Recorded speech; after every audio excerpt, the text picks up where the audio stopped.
Hey everybody, this is the Sliders Review. I'm here today to talk to you about Power Rangers Wild Force episode Forever Red. This was truly an amazing crossover, one a lot of people never saw coming. Even though it is based off of a Sentai special, they reworked it and stuff like that because they don't have as many Red Rangers as the Sentai did. And also, like, a lot of people still didn't even know this was based off a Japanese series and stuff, and were or if they did, they were unfamiliar with that of the Sentai. What makes this crossover so special in the Fox Kids Zordon era is that, like, well, actually, it's not even really the Zordon era because this is past the Zordon era because Zordon is gone. But what makes it so special is that there are 10 Red Rangers from past Ranger teams. I could not believe when I saw this, especially some of the hairstyles that change with that of like Tommy and stuff. He has spiky hair. I'm like, whoa, what happened to your long hair, man? And this was truly a cool episode. It's only 20 minutes or so. It should have been like a two-parter in my opinion, and it was supposed to be a two-parter, but time and money and stuff like that. But like, what's really crazy is that they did more in this 20-minute episode that like most reunion specials of the new Saban and Hasbro era have done. They was able to do civilian fights. They was able to do costume fights. They was able to have like dialogue where the characters talk to each other. They were able to have individual morphs, and they was able to have a Zord scene. Seriously, the fact that they did individual morphs is amazing because when you look at all these new reunion specials in the Neo Saban and Hasbro era, it's just a group morph. I hate group morph so much. If they do that and once and always, I'm gonna be furious and stuff. And not only that, but I want to see a new morph sequence like that of Once a Ranger. Because if they can give Adam that cool morph sequence, oh, they need to do it for once and always, man.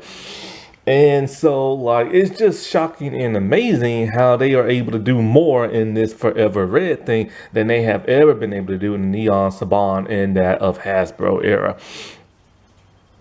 And, it's not like it's that hard to do. 'Cause I remember when I watched like Dangers in Dimension, I'm just like, what a group morph and what? Like nobody really gets to talk. And I'm like, what? There's really no true plot. And Ninja Steel Rangers are just there. And then they have like a little small Ninja Steel thing where they do their ninja stuff. I'm just kind of like, that right there wasted time. Like that right there wasted time for a bunch of people who flew out to New Zealand and like just got to lay on a table and barely said or did anything. Like no wonder so many people was mad. Like Captain Sutter was not happy because it ain't cheap going over there in New Zealand and stuff. That's why a lot of people don't go back to those like reunion thing. That's why Amy Jo Johnson is not going for the 30th like anniversary thing because she said what they offered her wasn't good enough and stuff. And just like that, the Ranger community turned on her. I'm not even kidding. Like there are people pissed at Amy Jo Johnson because she will not do the 30th special and stuff. But it's expensive going over there. So anyways, this was a Wild Force episode. Now, Wild Force is a little bit of a tricky season. It's a hybrid season of Fox Kids and the Disney era. See, around that time, Saban had sold the rights to Power Rangers, and they was on the verge of course cancellation until Disney picked them up. But then Disney didn't know what to do with them at that time. Because Disney wasn't really in the whole superhero thing at that time, but now they are. So I bet they regret that big time. But anyway. And so, like, this episode went through so many changes, so many drafts, that it was actually a bit longer than what it is, but it had to be trimmed down and cut. And is this episode crossover perfect? near perfection. I'll give you that. It's one of my top three. But there are still some things that are not explained very well. And there are things that, even when they were going to explain them, still makes no sense. And so, like, basically the first draft, well, not only but the first, but one of the drafts was that Alpha was recruiting people because there are like these five like robotic people, and so he's on Earth and he has to like recruit like other Rangers. Another draft was that like Andros is recruiting people because they want to resurrect that of Dark Spectre. I forget what the other draft was about. It was about somebody recruiting them for some reason. Oh, I think oh no, I remember. The Machine Empire came to Earth and they was hunting down Red Rangers, and that's how like another draft. And I think that's all the drafts. And of course, it's the draft that we got now is the one that made it to production and stuff. Also, instead of 10, there should have been 11 because Rocky is absent because Steve Cardenas, he moved and didn't tell production of his new address and stuff. However, he might not have even showed up if like Austin St. John wasn't gonna do it. And at that time, fans didn't know that like Austin St. John and Jason David Franks were actually feuding in real life. So the fact that they did it, the fact that they shook hands, I don't know if they shook hands, tell you the truth, but the fact that they did it and have like speaking scenes with each other is like beyond amazing because they really hate each other in real life and everything. And so like also surprising that Austin came back because he doesn't do it for cheap. And so like the reason, like he said, the reason why he came back for Zeo in that Turbo movie is because they paid him more money. And so so chances are Rocky probably wouldn't even shown up if he had agreed to it. It still would have been cool for Rocky to show up. Another problem was the Alien Ranger dude. He is not unmorphed. He is the only person unmorphed, and not only is he not unmorphed, but it's a completely different voice actor doing the role. They did not even bother to get the original guy for whatever reason. And I couldn't even, I mean, when I heard that, I'm just like, is that his voice? Is it not? Like, I couldn't really tell. Then there was the problem with the dude from Lost Galaxy. At first, he wasn't gonna do it because the reason why he didn't do the first crossover with Lightspeed Rescue is because they wasn't paying him that much money. And doing Lightspeed Rescue, he left halfway during production.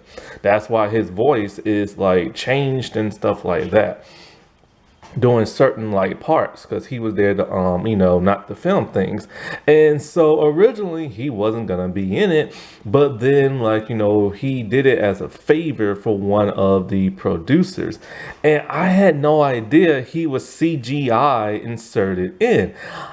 They must have really used some really good CGI because you can't even tell he's not really there. And so they had to do all that in post-production. And so that's one reason why they did the fist bump thing. Like he was like absent doing that. And so like, then there is the weird thing of Serpent Terra. Like I'll get into that a little bit later because I'm just still shocked and surprised. The ending, I do not like the ending, like how they got rid of Serpent Terra. But anyways, then they had to like redub lines for Andros because he's all like, I destroyed Zordon, that's why I'm the greatest Red Ranger. And of course, that's a little too morbid, so they had to redub that with him saving two planets and stuff. And then there's the whole Bulk and Skull thing. It is never explained how they left how Bulk left Miranoi. We know Skull is still on Earth, but how in the world did Bulk get back home? That has never ever been explained in any Power Ranger season he has reappeared in and stuff. Not to mention, they had to trim down that scene. Originally, it was shown that Tommy is the owner of that little restaurant thing that they work at. And Bulk and Skull were talking about past monsters and stuff. And I think Alpha worked there as well. Now, this Alpha is Alpha 7. That always shocked and confused me because I never knew it was Alpha 7. I assumed it was Alpha 5 because it had the voice of Alpha 5 and it had the body of both Alpha 6 and the remodeled Alpha 5 for like Turbo before he left. And so the fact that it's Alpha 7 just confused the crap out of me. Because I'm just like, just come up with a different design, but of course they're cheap. And so like then it's weird because once in the Ranger, Alpha 7 is dismantled and put in storage for some bizarre, inhumane reason. And so like then because of the trimmed down version, they make it seem like Bulk and Skull know exactly who Tommy is, like that he was a former Power Ranger. Now they knew him, but they never knew he was a Power Ranger. So how in the world did they, well of course with the whole Alpha thing being there, but still, how in the world did they know he's a Power Ranger unless he told them? Now they know who the In-Space Rangers are, but they never knew who the Mighty Morphin, Zeo, or Turbo Rangers were. And so, like, also, there is the confusion of how are certain Power Ranger powers back because, like, the Red Dino power is back somehow. The Turbo powers are back somehow. Now, the Zeo, they never lost Zeo powers, so that's how he still has his. But still, it's never explained how, like, some of those other powers came back. Now, it's supposed to be a scene, or at least in the draft, where Tommy goes back to Zordon home planet and somehow he restores the powers somehow, which is don't make no sense. And also how, like, he built the Alpha 7, which I'm glad they didn't do that because that would have made him too much of an ultimate Power Ranger dude. And how did he even get to Zordon's home planet and he doesn't have no powers no more? So I'm really glad they didn't do that. It makes him seem too special, you know what I'm saying? And that's one of the problems that a lot of people have with the Tommy character is that they make him too ultimate and everything. Like too important, but he is the field leader of this whole rogue force of like Red Rangers and stuff, which is kind of interesting. And I always thought that was kind of odd. Like, why is he the leader? And then they brought in like, Jason and everything, because it's kind of like, But then again, Tommy has been more Red Rangers than anybody else. Well, he's only been 2, and he's been a White Ranger as a leader. So that makes sense why he'll be the leader, but it's never explained why they recruited him to be like, the captain and why not like Jason. So that always confused me. And that always made me wonder, like, when Jason did come back, it's kind of like, how does Jason feel about Tommy being like leader again? Because remember, he had to give up the powers he had to give up the leadership position to that of Tommy. And I always wondered how he felt about that, but of course the actor decided he was going to leave the show, and so that's never really been shown, This crossover is also special because the villains, the Machine Empire, is like, they're just recycled Big Bad Beetleborg costume. And I remember seeing, I'm like, dude, when did you become a villain? And what's even crazier is who voices them. Captain Sutherland, Archie from Lost Galaxy, the Blue Ranger, and Walter Jones. And so this is the first time Walter and Kat have ever like been in the ADR room together. And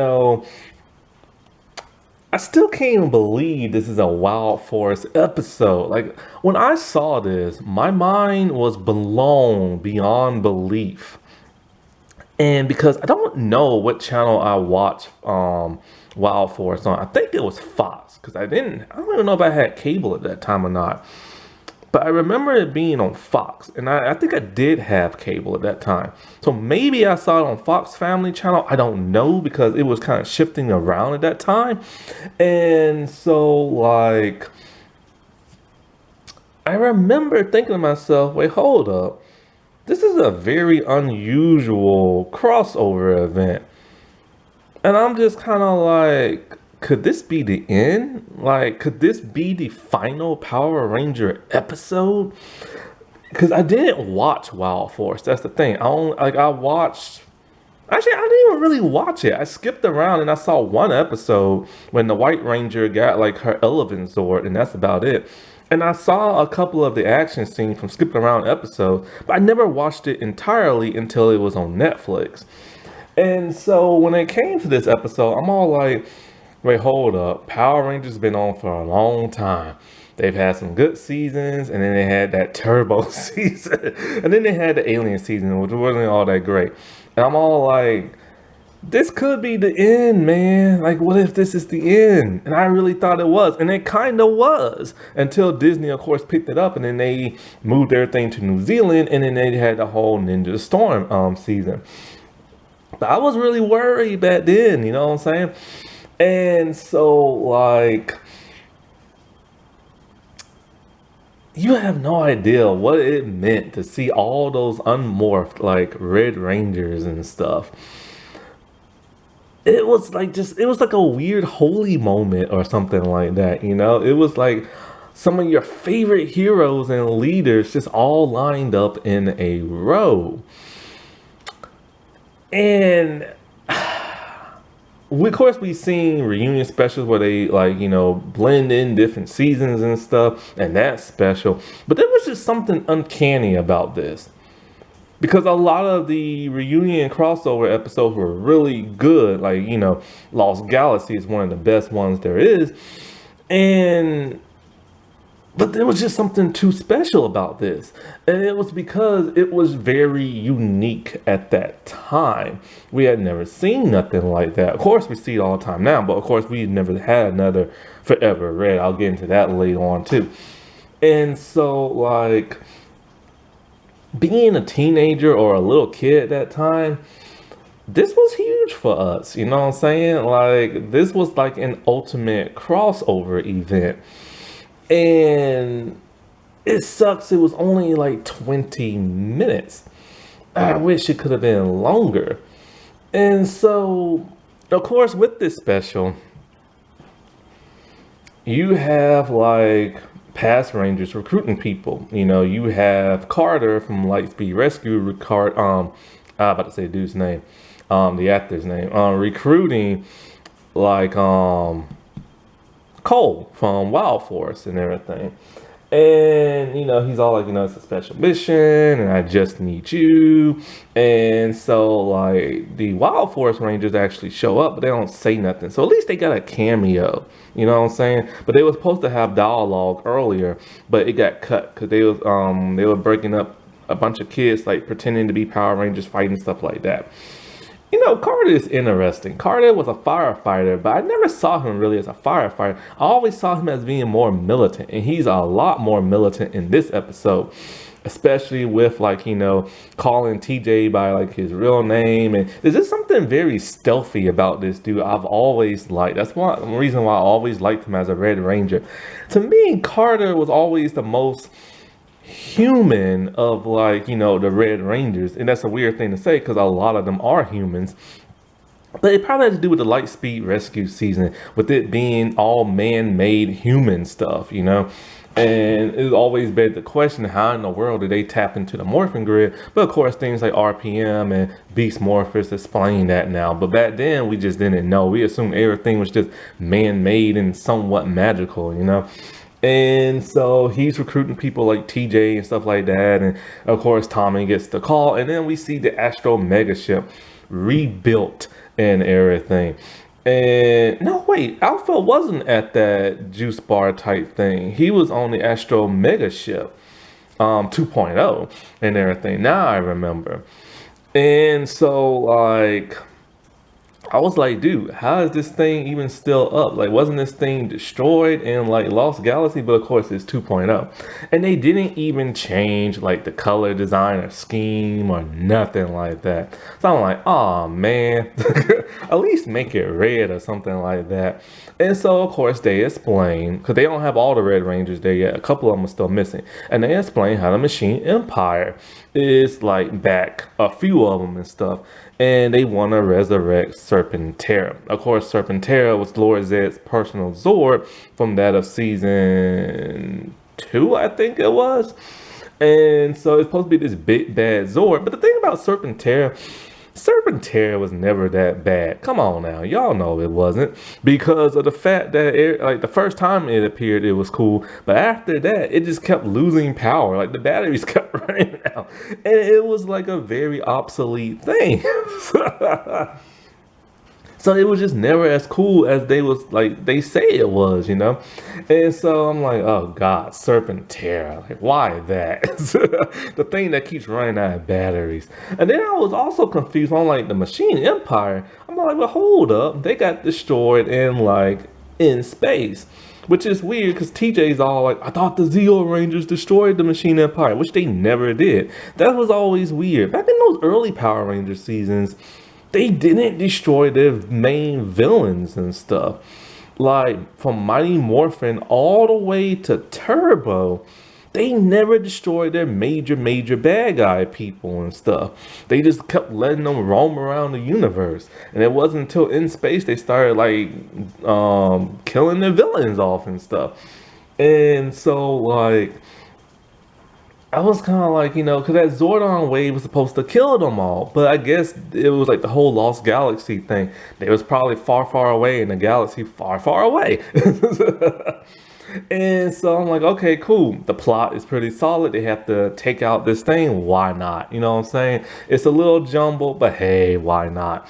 And so in their civilian form, they're just like walking out and everything. And it's like really cool. And so we get the civilian fights. And the civilian fights really showed you who knows martial arts and who doesn't. But before they had the civilian fight, the very first Red Ranger shows up on a motorcycle of all things. And at that time, I didn't understand why JDF had like, sleeves on, but it's because he had to cover up his tattoos. And Power Rangers, for some reason, don't like showing tattoos. I guess they think kids are going to be violent or something like that. And because it's weird, like, because I remember Power Rangers in the third season, they kept like, oh, your show is too violent. And so there was a bunch of mother groups and everything. Man, mother groups ruin everything. They're the reasons why the Ninja Turtles didn't have weapons in the second movie. They're the reason why like the Batman movies got more sillier and goofier. They're the reason why like Power Rangers went more sillier in like the third season and stuff. And it's just like, stop ruining things, man. So, of course, they had their civilian fight. And it's an amazing civilian fight. And I was surprised that Austin was able to still throw them kicks up in the air and do backflips and stuff because he had gained some weight at that time. And I was very shocked and surprised to see him still, be able to throw down and stuff. And those civilian fights with the real martial artists, man, those were like amazing. But then it just proved that people like Wes don't know how to fight. And I wasn't really shocked to see Eric was in this because, the Quantum Ranger is in fact a Red Ranger. He was supposed to be like the first on his team, but they never made no more type of quantum morphers for the Time Force thing. His was just like experimental at that time. Then that morpher and the Zord got lost, and then they came up with the Time Force Rangers.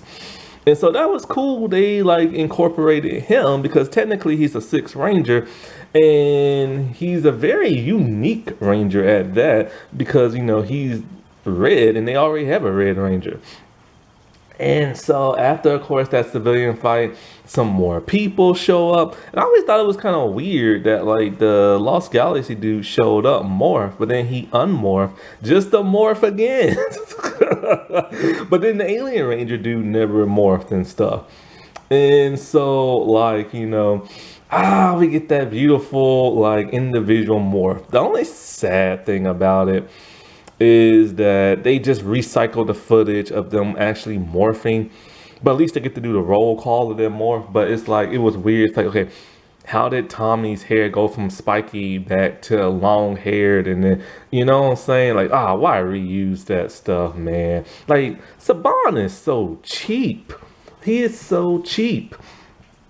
And then, so they get their morph fight. And their morph fight blew me out of the water, man. It was choreographed very well. This is around the time Power Rangers American choreography started to be like really good in their morph suits. Because when they did it in like the third season of like Mighty Morphin, it was very lackluster. They just throw a bunch of punches and like they would throw a punch, do a pose, throw one kick, do a cartwheel, do another pose. And I'm just like, what was that? You know what I'm saying? But here it was amazing, and everybody got a time to shine and show what made their Ranger season so special. And not only that, they busted out the weapons, the individual weapons for a lot of people. I was so shocked to see, like, the light speed rescue, what was it, like thermo blaster type thing. I was not expecting that. I was not expecting to see the those second like sabers that like the Turbo Rangers use. TJ busted out too, and I was like, holy crap. And this also, you gotta remember, this was a time when everybody was like plugged into the Matrix, and so they started doing some Matrix type start, like I can't talk, my tongue, man, like some Matrix style type fighting with the slow motion blaster stuff, the flipping. When they went into slow motion, I was like, what is this? I was like, oh, that is awesome. And then, so of course, here comes Serpentera and everything, and they're all like, we have to get back to the mega ship. So I'm like, cool, we get to see like the Astro Mega ship. I mean, Astro Megazord and everything, but no, oh my God, Cole just called on his Wild Force Rider. Now, Serpentera was a lot smaller in this, and it was CGI, and I hate the CGI swords so much. I hate them so much. And so, like, I was like, that's how you defeated it? Like, I give them props for giving the Ranger of that season the final blow because, Jason was making fun of him, calling him a rookie and all this other stuff, which I was very shocked and surprised. Jason was somewhat bullying Cole and everything because he was never really like that in his season, but now he proves that he was a teenager with attitude. And so I'm just like, Cole is the one who no. And I'm all like, dude, it's Serpentera. He got taken out by a motorcycle bird thing. Like, that was so lame. But it kind of proved just how powerful that dude is. And like, this also took me back because I was very surprised to see the body shapes change when they morphed. So, Austin was like thicker at that time. And so when he morphed, he was slender. And I'm just kind of like, huh? And so this kind of, because I always assumed that since JDF and Austin knew martial arts, I always assumed that sometimes they did their own fight scenes morphed in the costumes in the American footage for like season 2 and stuff, but no, they were just all stunt people and stuff. So that really was like an educational thing for me. And then so after they destroyed like Serpentera, they said their goodbyes and why they started bragging about why they're such a cool ranger and everything. And TJ brought up when he got like baked into like a pizza and like all this other stuff. And it was cool to see that bonding moment because we really didn't get to see that because they were just getting their orders and instructions and stuff. But it was nice to see that bromance type thing towards the end, And so like, this was truly a cool special. Fans have wanted to see another Forever Red, like something, you know what I'm saying? But sadly, I don't see that happening. And if it does happen, it's not going to happen in the way people want because we're going to have a bunch of people talking with helmets on and then other people who are demorphed, as you have now seen in the Neon Saban and Hasbro era, where it's just a bunch of people, stunt people in the suits, and they don't take off their helmets. And then there's a couple of people who are unmorphed. And that's because a lot has changed since then. Now they're in New Zealand and it's very expensive to fly over to New Zealand. So a lot of Rangers can't make it. Also, sadly, 2 former Red Rangers have passed away and everything by the same way. And and even if like, because JDF, may they both rest in peace, even though one did a really terrible thing, but like JDF, he can't be in it no more because he passed away. The other one who passed away was Shane from Ninja Steel. But even if he didn't pass away, I doubt he would be allowed to come back because of the criminal allegations against him before he died and everything. What he did to his wife was just unbearable, if true, you know what I'm saying? And he would never have been allowed to come back. And it's quite a shame because people love that dude so much. He was one of my favorites, you know? And the fact that he had this extremely dark past was like, oh my God, you know what I'm saying? Because there are still people who work with him who still praise him, but it's kind of like, man, you can't forgive things like that because that was just too heinous. Now, of course, the dude who saved the day in the first Forever Red, he will never be allowed to come back because of his past criminal charges and stuff. And so, like, then it's like, you know, the dude from Megaforce, would he ever come back? Because it's kind of like fans don't like him only because of his acting ability. And since they hate him so much and make fun of him, he's probably like, you know, why should I come back for you and everything? Then there's the whole money thing. Now, of course, the Lost Galaxy dude, he came back for Megaforce, which I was very shocked and surprised because you got to pay your own money to come back to New Zealand and stuff. So he might do it again, but if he ain't given nothing to do, he might not come back. Also, a lot of the New Zealand Red Rangers, they will come back because they still live there. But, you know, maybe they won't because think about it. The dude who was in Dino Thunder, he's from New Zealand. He lives in New Zealand, and he did not come back for Beast Morphers, but a morphed version of his character did. So it's kind of like, why didn't he come back? You know what I'm saying? And so, like, there's gonna be a lot of American Red Rangers and who aren't probably gonna come back because it costs too much money to go over there. Not to mention the RPM Ranger, who is Australian, who I think lives in America, he won't be asked to come back because of his very aggressive anti-vaccination stance. And you have to be vaccinated again in New Zealand and stuff. And also, he has burnt bridges with that fan base because of his anti-vax stance and everything. And so, like, you know, I don't see that ever happening again. Like, I just don't see another Forever Red thing happening. And if it does, it's going to be very weird. And then also there's the whole Austin St. John thing. He won't be allowed to come back now because him being investigated for tax fraud, allegedly, and stuff like that. And, you know, or money fraud, I should say. And so it will be very difficult to do another Forever Red. Some people want to see a Forever Pink, but that same situation of money being an issue with the whole Amy Jo Johnson thing, you know, and so I don't really see that happening either. Plus, a lot of people are like union, non-union, and that's going to be a factor. I mean, if people wasn't willing to show up for like the Megaforce special, I doubt they would show up for like, you know, another Forever whatever color, you know what I'm saying? And even though people do want pink and yellow, I just don't see those happening because one, yellow, even though they are very cool and everything and they're more hardcore, they're not exactly like leaders, you know what I'm saying? They're just the Yellow Rangers, and most of their designations are 4 and 5. Same thing with the Pink Rangers. Most people consider Pink to be like the lead female, but you know, they're still like, you know, not the leaders and stuff. And then also you gotta imagine what would they do with the whole Dino Fury and Cosmic Fury Red Ranger situation, because like, are they losing their dino powers? Because if so, then that would probably, and then also like, you know, how would the whole Zato and Amelia thing work out? Because he could probably do Dino Fury and she can do Cosmic Fury, but what's the situation with their powers? Do they lose them? Do they not? Like, you know what I'm saying? So I don't never see another Forever Red type thing happening, which is quite a shame. It should have happened 10 years ago.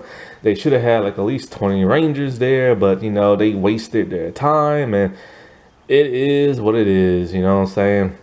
Alrighty, well, I'll talk to y'all later. Bye.